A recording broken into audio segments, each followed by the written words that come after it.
अस्सलाम वालेकुम दोस्तों। मोटी कमाद की देखभाल के सिलसिले की चौथी वीडियो में आपको खुशामदीद।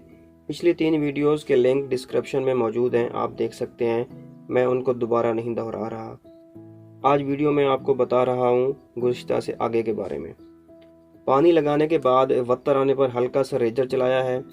रेजर लगाने के 2 दिन बाद 2 बोरी DAP खाद फी एकड़ के हिसाब से छटा कराई है और दोबारा रेजर लगाया है, जिससे कि DAP मिट्टी में शामिल होकर कमाद के मुड्ढों में आ गई है। रेजर के फालों के साथ रोटावेटर की पुरानी छुरियां वेल्ड कराई हैं, जिससे जड़ी बूटियां बेहतर अंदाज में ख़त्म हुई हैं और कुछ मिट्टी कमाद के मुड्ढों में आ गई है। मज़ीद 2 दिन की धूप लगवाने के बाद दूसरा पानी लगाया है और साथ 1 लीटर एसीटाक्लोर फी एकड़ के हिसाब से फ्लड करा दी है, ताकि और जड़ी बूटियाँ ना उगें। कमाद की बेहतर पैदावार हासिल करने के लिए जड़ी बूटियों का कंट्रोल होना ज़रूरी है।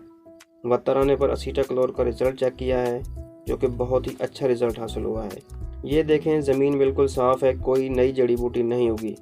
एसीटाक्लोर जल्दी इसलिए फ्लड करा दी है कि आगे गंदम की कटाई शुरू हो जाएगी, फिर कमाद की देखभाल के लिए वक्त ज़्यादा नहीं होता, जिससे जड़ी बूटियाँ कमाद की फसल को बहुत मुतासिर करती हैं। गुज़िश्ता सालों के तजर्बे से यही सीखा है कि जितना जल्दी हो सके जड़ी बूटियाँ कंट्रोल कर ली जाएँ। उम्मीद है कि मेरी ये कोशिश आपके लिए फ़ायदेमंद साबित होगी।